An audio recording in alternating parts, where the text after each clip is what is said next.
그래서 어떤 가르침과 또 어떤 은혜를 엿볼 수 있는지 한번 살펴보도록 하겠습니다. 먼저 사무엘상 1장 1절에서 6절인데 이건 제가 다 한번 교독을 한번 해볼까요? 마지막 앉은 채로 제가 먼저 읽겠습니다.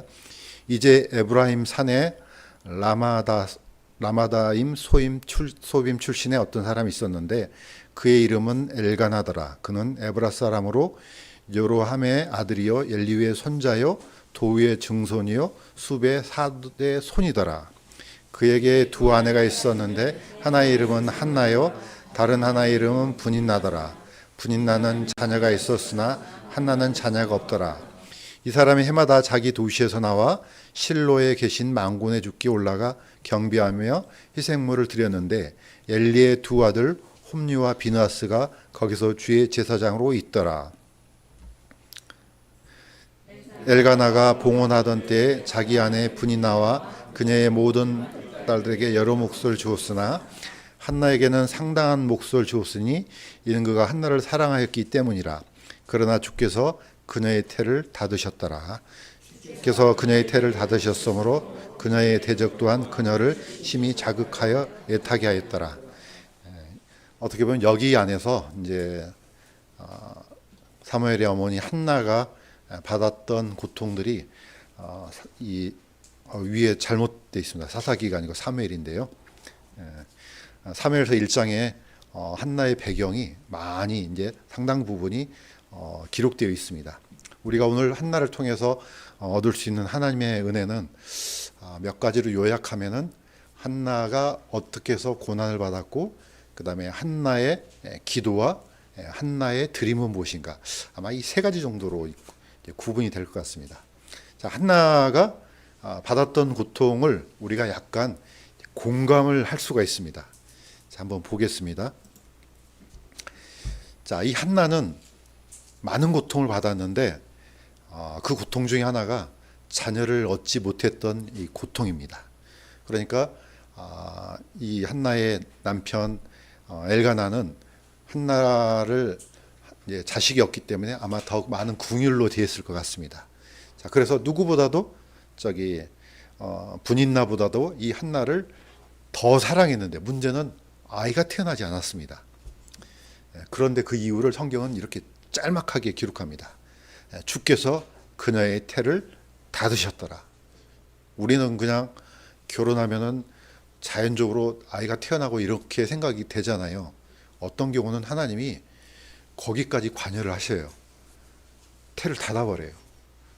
물론 이제 구약 시대 때니까 하나님께서 섭리 가운데서 있었던 일이긴 한데 어쨌든 이거는 생명의 모든 주권자가 하나님이라는 것을 이렇게 보여주시는 겁니다. 하나님께서 닫아버리면 아무리 방법이 없죠. 자녀가 안 태어나요. 그런데 하나님께서 복을 주시면 또 자녀가 태어나기도 합니다. 자, 이때 우리가 이제 얻을 수 있는 것은 이 속에서도 하나님이 생명의 주권자구나. 이걸 우리가 이제 깨달을 수 있습니다. 자, 그런데 이 고통이 요즘의 관점으로는 좀 이해가 안 되죠. 요즘에는 아예 거의 자녀를 안 낳잖아요. 일부러 그냥 교육비가 많이 들기도 하고 또 자녀를 키우는데 너무나 많은 힘을 쏟는다고 생각해서 거의 자녀를 안 갖습니다. 성경적인 관점에서 보면은 이거는 굉장히 정반대죠. 자녀가 없다는 것은 이거는 하나님께서 주셨던 복을 주시지 않았다 이런 의미로도 되고요. 또 심하게 말하면은 저주 가운데 있다 이 정도까지 나갈 수가 있습니다. 그러니까 자녀가 없다는 것은 이거는 엄청난 거죠. 자, 여기에 있는 제가 이제 반복적으로 말씀드리잖아요. 이 여기에 있는 사전은 이 사진 속에 있는 것은 종려나무입니다. 이제 우리나라 단어로 종려나무라고 이제 번역이 돼 있고 영어로는 팜티로 돼 있지만은 이 나무가 히브리어로는 타말입니다. 그러니까 다말이죠. 우리나라는 번역이 다말로 돼 있죠. 여자 이름이 다말. 압살롬의 여동생도 다말이잖아요. 다말이라는 이름이 굉장히 흔한 이름이래요. 이스라엘에서는. 왜 그러냐? 이 다말이라는 이 나무가 종려나무가 뭘 상징하냐? 다산을 상징합니다. 엄청난 복을 부어주셔서 열매를 주렁주렁 매달고 있잖아요. 이 하나의 이 열매 안에가 거의 많게는 1000개 가까이 열매가 맺는데요. 반복하지만 누가 좋아하는 열매라고요? 만수르가. 세계 최고의 갑부인 만수르가 좋아하는 이 열매가 바로 이 대추야자 열매입니다. 근데 우리 한국말로는 이제 종려나무로 돼 있죠. 그런데 이게 이제 헬라어로 가면은 이 단어가 피닉스입니다. 우리가 이제 불사조를 피닉스라 하잖아요. 이 똑같은 단어가 이 종려나무도 피닉스입니다. 고대 헬라어로는 포이닉스라 하는데 현대로는 피닉스라고 이렇게 발음을 합니다. 자, 이처럼 이 종려나무에다가 하나님께서 주신 복이라는 의미를 여기다 아주 강하게 심어놨죠. 그래서 이 종려나무가 에스겔서에 보면은 천주난국 성전에도 이 종려나무가 다 새겨져 있습니다. 나중에는 예수님께서 우리를 부르셨을 때 하늘에서도 어떻게 합니까? 이 종려나무 가지를 들고 하나님을 찬양하는 게 나오죠. 그러니까 이 나무는 어마어마하게 중요한 나무죠. 그 중에서도 우리가 오늘 찾을 수 있는 것은 자녀가 없다는 것은 이 나무의 열매가 하나도 없다는 뜻이 되어버립니다. 그럼 어떻습니까? 나무는 있는데 열매가 하나도 없다? 이건 엄청난 저주에 가까운 거죠.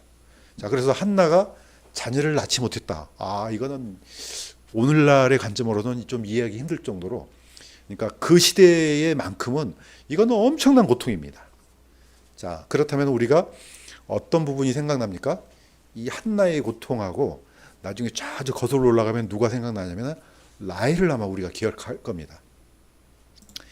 자, 라헬은 야곱에게 두 아내가 있었는데 레아와 라헬입니다. 그런데 레아는 많은 자녀를 얻었습니다. 그런데 라헬은 자기 몸에서 태어난 아들이 단 하나도 없었습니다. 자, 그런데 하나님께서 때가 되자 라헬에게 궁유를 베풀어 주셨습니다. 자, 라헬은 이렇게 외쳤습니다. 이 요셉을 낳고 나서 이렇게 외쳤습니다. 하나님께서 내 치욕을 없애 주셨다. 그래서 그의 이름을 요셉이라 하며 이르되 주께서 다른 아들을 내게 더하시리라.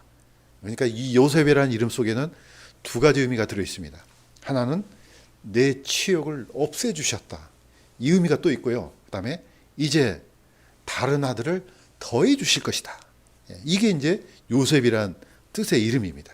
그러니까 라헬의 마음하고 한나의 마음이 약간 겹치죠. 그만큼 자녀가 자기 몸에서 태어났다는 것은 이건 어마어마한 축복입니다. 그런데 바로 이 엘가나의 두 아내 중 가운데 한나가 자녀를 갖지 못했으니까 그 브니나가 얼마나 이 자극을 했겠습니까? 그런데 자기는 별로 사랑을 못 받아요. 그런데 저 여자는 사랑을 받아요. 남편한테. 그런데 자녀가 없어요. 그러면은 뭐가 발동됩니까? 이걸 자극하기 시작하죠. 뭐 애도 못 낳는 주제에 말이야. 이렇게. 이게 뭡니까? 한나한테는 어마어마한 큰 고통입니다. 자, 우리가 충분히 이 상황을 이해하면서 한나의 기도를 한번 쫓아가 보겠습니다. 한나가 이렇게 기도했습니다. 오 만군의 주여, 만일 주께서 참으로 주의 여정의 고통을 돌아보시고 나를 기억하시며 주의 여정을 잊지 아니하사 주의 여정에게 사내 아이를 주시면 내가 그의 평생토록 그를 죽게 드리고 삭도를 그의 머리에 대지 아니하겠나이다. 한나가 이제 드디어 이 엄청난 고통 속에서 기도합니다. 딱 한마디로 말하면은 아들을 주시면은 그 아들을 어떻게 한다고요? 나시린으로 드리겠다는 팀. 나시린 우리 잘 알죠? 나시린.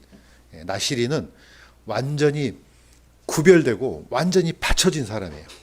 그러니까 아들을 주시면은 내가 그 아들을 하나님께 평생토록 나시린으로 드리겠습니다. 이 뜻입니다.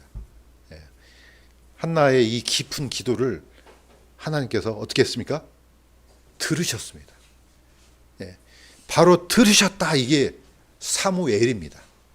사무엘이란 뜻 자체가 하나님께서 들어주셨다 이 뜻입니다. 그 의미가 사실은 야곱의 두 번째 아들 시몬도 똑같습니다. 시몬도 무슨 뜻입니까? 들으셨다는 뜻입니다. 이게 이 레아의 마음하고도 또 이렇게 뭐가 또 와닿습니다. 레아도 사랑은 라헬이 봤는데 남편은 나의 마음과는 멀어져 있는데 어떻게 하면 이걸 돌릴까?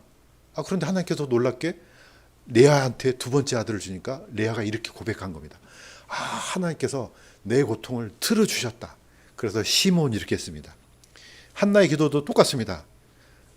이렇게 오랫동안 기도했는데 하나님께서 내 기도를 들어주셨다. 이게 사무엘입니다.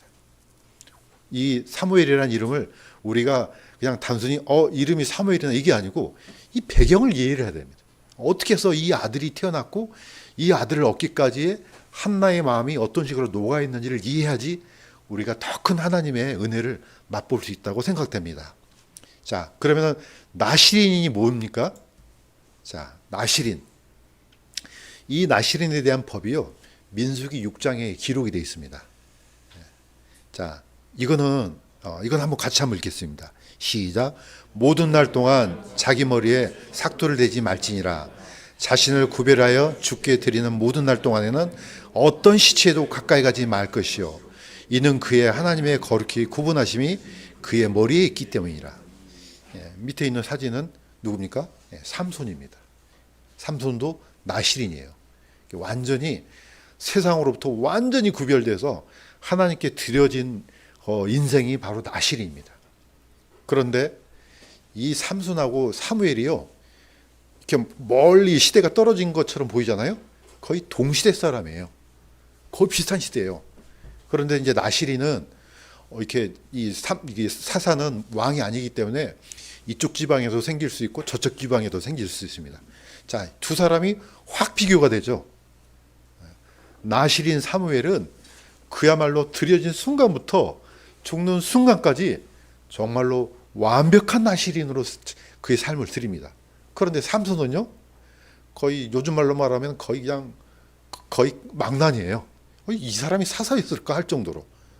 자, 첫 번째는 밑에 있는 그림처럼 삼손이 드디어 이제 블레셋 지방으로 가서 그 딥나에 들어가서 어떤 여자랑 이제 자기가 눈에 드는 여자랑 결혼하게 내려가다 사자를 만났습니다.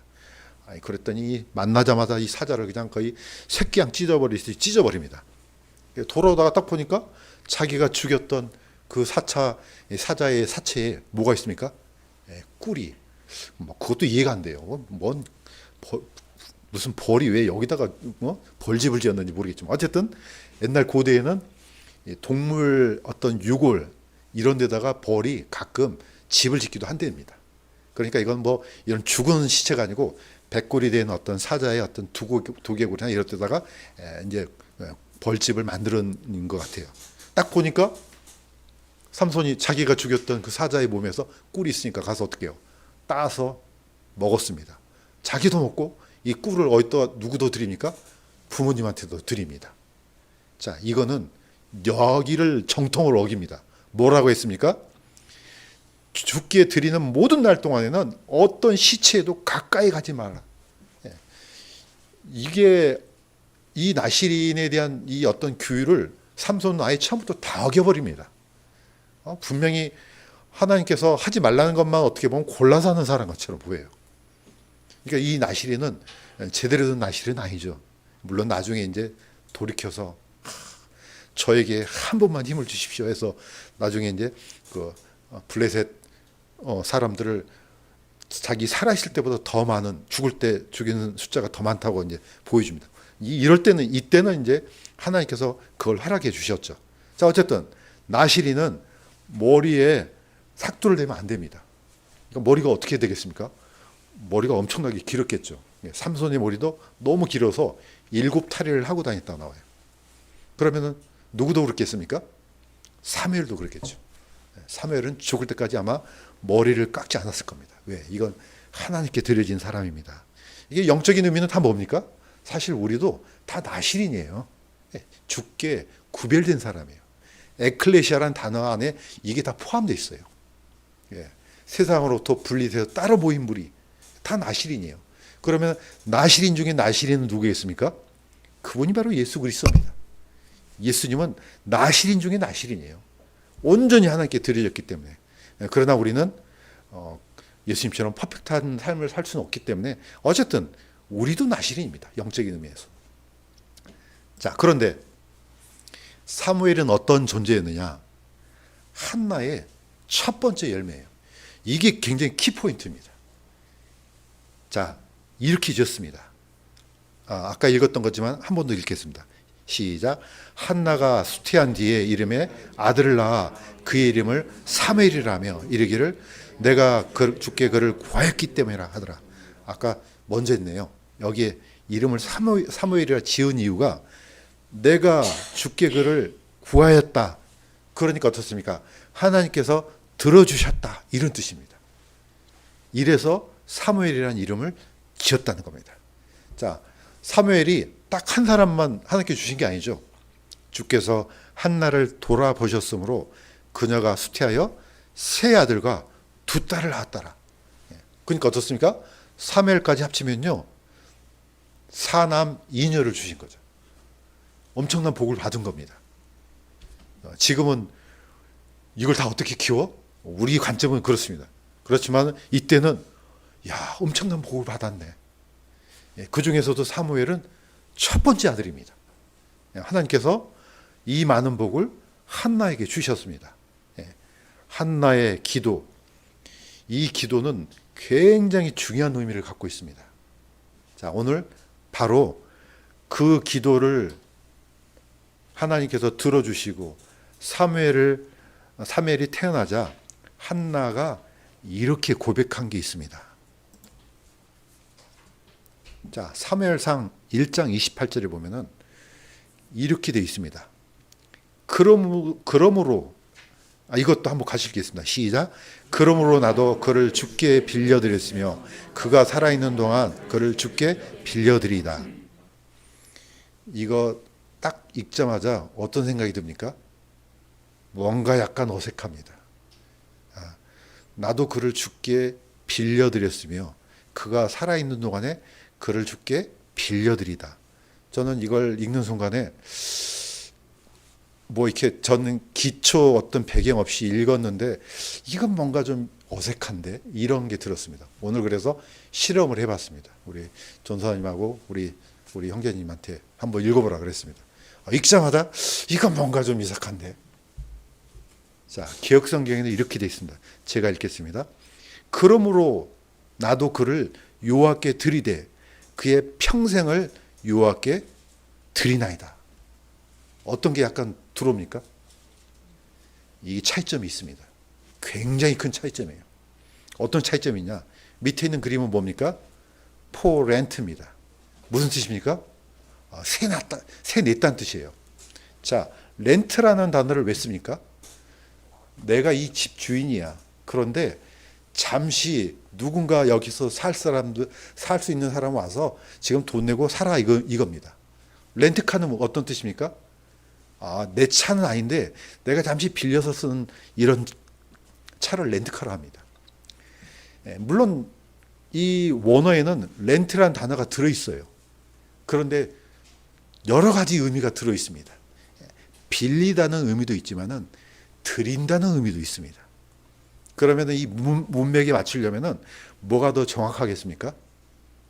한나는 결코 주권자가 아니에요. 하나님께서 주셨어요. 태를 닫으신 분은 하나님이에요. 태를 열어주신 분도 하나님이에요. 그래서 사무엘을 줬어요. 그러면은 이 사무엘을 안고 있는 이 한나는 다시 빌려드릴게요 이 뜻이 아니고 주의 것이니 주께 드립니다. 이런 표시입니다. 이거는 우리의 모든 삶의 지표를 어떻게 보면은 삶의 방향과 삶의 목적과 이걸 어떻게 보면은 인도하는 굉장히 중요한 구절입니다. 절대로 빌려드린다는 이 단어는 내가 볼 때는 좀 약간 좀 먼 것 같아요. 자, 그 이유를 한번 보겠습니다. 드림의 의미. 이 킹제임스 성경이 굉장히 뛰어난 이유는 뭡니까? 난해주 때문입니다. 난해주에는 어떻게 돼 있습니까? 렌트 힘 해놓고 또는 그를 되돌아가게 하겠다 이겁니다. returned him. 내가 간청해서 받은 그를 되돌려 드리겠습니다. 이 뜻입니다. 이거는 하나님께서 주권에 대한 의미를 굉장히 강조했던 부분이기도 합니다. 사실 우리가 하나님께 뭔가를 드리잖아요. 많은 사람들이 내가 가진 것 중에서 드린다고 생각해요. 이거 완전히 잘못됐습니다. 우리의 것은 하나도 없습니다. 이 땅에서. 전부 다 어떤 겁니까? 주님께서 주신 것을 주의 것입니다 하고 이 고백과 함께 드리는 겁니다. 우리가 11조 왜 드립니까? 같은 액수를 드려도요, 마음의 태도가 완전히 다른 겁니다. 우리 형제님 요즘 운동 많이 하고 있잖아요. 바벨 드는데 똑같은 50kg를 들어도 자세가 바르게 든 사람하고 그냥 힘 있다고 막 든 사람하고는 차이가 있습니다. 뭐 저는 전문가가 아니지만 하도 많이 들어서 그런 것 같아요. 운동할 때 가장 중요한 게 뭡니까? 자세입니다. 탁구할 때도 자세, 테니스 할 때도 자세. 계속 처음 배운 사람은 도대체 이해가 안 돼요. 왜 자세가 왜 중요하지? 그냥 잘 들어가면 되는 거 아닌가? 예. 이 자세가 잘못되잖아요. 그러면 이거 고쳐지지가 않습니다. 율법 안에 11조가 있습니다. 그러나 같은 액수를 들여도 자세가 중요하다는 겁니다. 내가 가진 거 10가지를 가졌는데 그 중에 한 가지를 내가 율법을 지키기 위해서 드렸어요. 이것하고 내가 가진 게 전부 주님의 것입니다. 그런데 그 중에 하나님의 전부인 것을 고백하는 이 최고의 좋은 부분을 드립니다. 이거는 틀린 거예요. 같은 액수를 내더라도. 하나님께서 뭘 기뻐하시겠습니까? 내가 가진 것 중에서 하나님께서 내게 기회 주셔서 얻었던 것, 이 모든 것 중에서도 이게 전부 다 주님의 것입니다. 이 고백으로 드린 사람하고 내가 율법을 지키기 위해서 이거 드립니다 하고 천지 차이입니다. 성경은 끊임없이 이걸 강조합니다. 하나님의 주권입니다. 내가 너희들한테 다 줬지 않느냐. 그러니까 우리는 당연히 내가 받았는데 이거는 하나님의 것입니다. 이 고백으로 드려야지 하나님께서 더욱더 크게 기뻐하시리라 믿습니다. 한나의 고백이 바로 그겁니다. 빌려드린 게 아니에요. 하나님께서 다 주셨습니다. 사무엘도 하나님이 주셨습니다. 그러니까 어떤 의미가 됩니까? 저한테 주셨는데 이제 주님께서 쓰시도록 내어드리겠습니다. 이런 뜻입니다. 이거는 약간 번역상 좀 매끄럽지 못한 것 같아요. 이런 부분은 우리가 묵상하면서 이렇게 어느 정도 교제 가운데 찾아낼 수 있다고 봅니다. 자, 다시 한번 말씀드리지만은 우리가 이 한나를 통해서 얻어낼 수 있는 것은 바로 이런 부분입니다. 기도의 목적이 뭡니까? 그냥 고달프니까 내가 수치스러우니까 아들을 주세요 이게 아니고 누구의 영광을 위해서요? 하나님의 영광을 위해서. 포인트가 한나는 철저하게 그렇게 갖췄습니다. 이 아들을 주시면은 하나님께 드리겠나이다. 자, 욥도 이렇게 외쳤습니다. 자, 욥기 1장 21절 이것도 한번 같이 한번 읽겠습니다. 시작. 내가 내 어머니 태에서 벌거벗고 나왔은즉 또한 벌거벗은 채 그리로 돌아가리라. 주신 분도 주시오 가져가신 분도 주시니 주의 이름이 찬송을 받을지어다. 욥이 자기도 몰라요. 왜 내가 이 고통을 당하는지. 때로는 우리 가운데 원인을 알 수 없는 그런 고난 가운데 있는 사람이 있을 겁니다. 그러면 보통 사람 같으면 막 그 욥의 아내도 하나님을 저주하고 죽으라 그러잖아요. 이게 아마 보통 사람 같아요. 다들 아마 그럴 거예요. 아니 우리가 뭘 잘못했지? 때가 되면 하나님께 제물 드리고 우리가 안 한 게 없는데 왜 이런 고통이 나오는 거지? 에이, 하나님을 저주하고 죽어버리라. 그런데 욥은 그렇지 않았습니다. 주신 분도 주시오 가져가신 분도 주시니. 이게 뭡니까? 철저한 하나님의 주권에 대한 고백입니다. 우리의 삶 속에서 평생 이러한 고백이 있기를 주님으로 간구드립니다. 그래서 하나님께서는 욥이 평소에 받았던 복에 2배를 더 주십니다. 주권자가 하나님이니까. 사무엘의 어머니 한나도 마찬가지입니다. 한나도 그러한 자세로 기도했고 그렇게 고백했습니다. 그러니까 이거는 리턴드가 돼야 됩니다. 하나님, 제 것이 아닙니다. 주님의 것입니다. 그러니까 당연히 주님께서 쓰시도록 내어드립니다. 이렇게 우리가 의미를 받아야 된다고 생각됩니다. 자, 우리는 성경 안에서 이런 것들을 너무 많이 발견할 수가 있습니다. 아브라함도 똑같습니다. 아브라함의 사라의 태를 닫으신 분은 하나님이세요. 그냥 어떻게 하다 보니까 태어난 게 아니에요. 하나님이 주셨어요.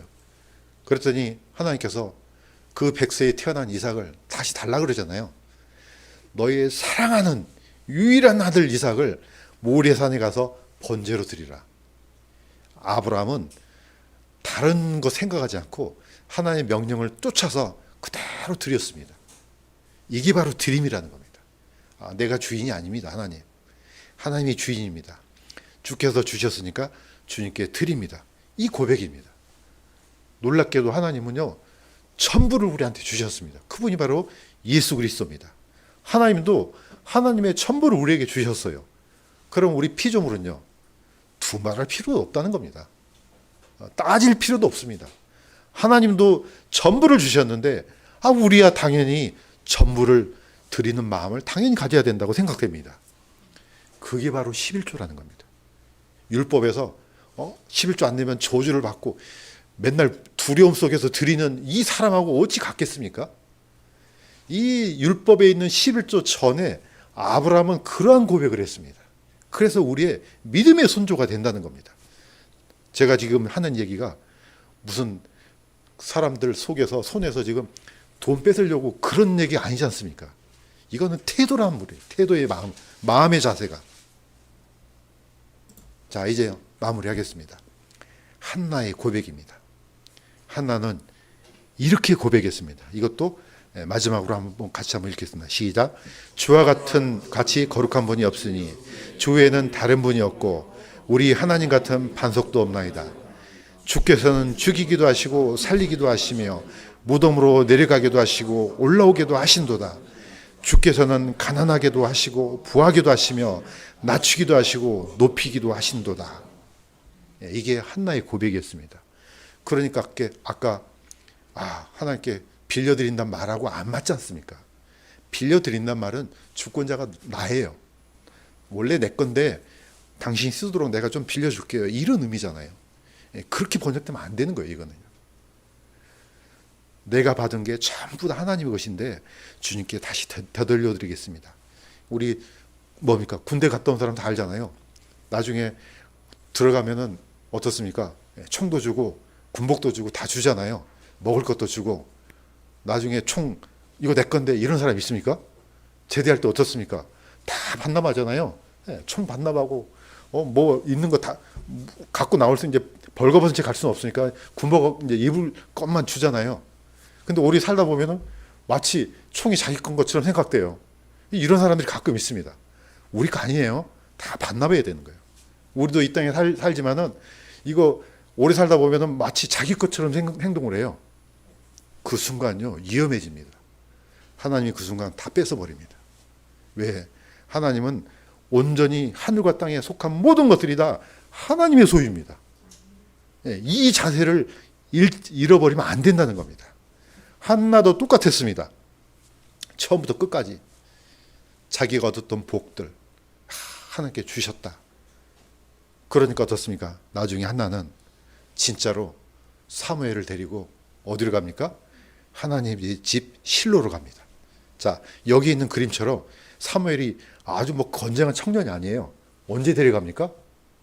저절된 이후에 데려가요. 그러니까 오늘날 한 몇 살 정도 됐겠습니까? 이제 유치원 막 들어갈랑 말랑한 그 시대 아니겠습니까? 한 5살, 6살 정도 되지 않았을까요? 예. 한나는 자기의 소원한 그대로 데려갔습니다. 자, 그렇게 드렸더니 어떤 사람이 됐습니까? 이 사무엘은 꺼져가는 등불 이스라엘을 다시 되살리는 엄청난 사람이 됐습니다. 이 사무엘을 통해서 다윗의 왕조가 열렸습니다. 이스라엘이 다시 한번 하나님께서 주시는 복으로 인해서 다시 회복됐습니다. 그래서 때로는 이렇다는 거죠. 우리가 드리는 작은 섬김, 드림 하나가 국가의 운명을 바꿀 수 있는 겁니다. 우리는 그냥 드리는 거잖아요. 그러나 하나님께서는 그 드림, 작은 드림 속에서 하나님의 어마어마한 영광을 불러일으키는 큰 축복의 열매를 다시 주실 줄로 저는 믿습니다. 우리도 그런 마음으로, 이거 오해하면 안 됩니다. 제가 돈 얘기한 게 아니잖아요. 이건 마음의 자세예요. 그런 마음으로 드린다면은 우리가 알지 못하는 순간에 더 큰 복으로 갚아주실 줄로 믿습니다. 기도하겠습니다. 하나님 아버지, 오늘 한나의 삶을 통해서 엄청난 하나님의 놀라운 신비로운 은혜를 발견했습니다. 한나도 그 고통 가운데서 사무엘을 얻었지만은 한나는 주저하지 않고 자기가 말했던 것을 실행에 옮겼습니다. 그리하여서 하나님께 사무엘을 드렸더니 하나님은 그 사무엘을 통해서 꺼져가는 등불을 일으켜 세워주셨습니다. 우리 삶 속에서도 우리의 드림이, 또 우리의 기도가 그렇게 상달되어서 이 나라를 움직이고 또 어두워져가는 이 영적 이 어두움 가운데 있던 사람들의 영혼을 깨우는 그러한 우리가 다 그런 하나님의 도구가 될 수 있도록 도와주시고, 또 우리 교회가 그렇게 쓰임 받을 수 있도록 주님께서 은혜 베풀어 주시기를 원합니다. 감사드리며 예수님의 이름으로 기도드렸습니다.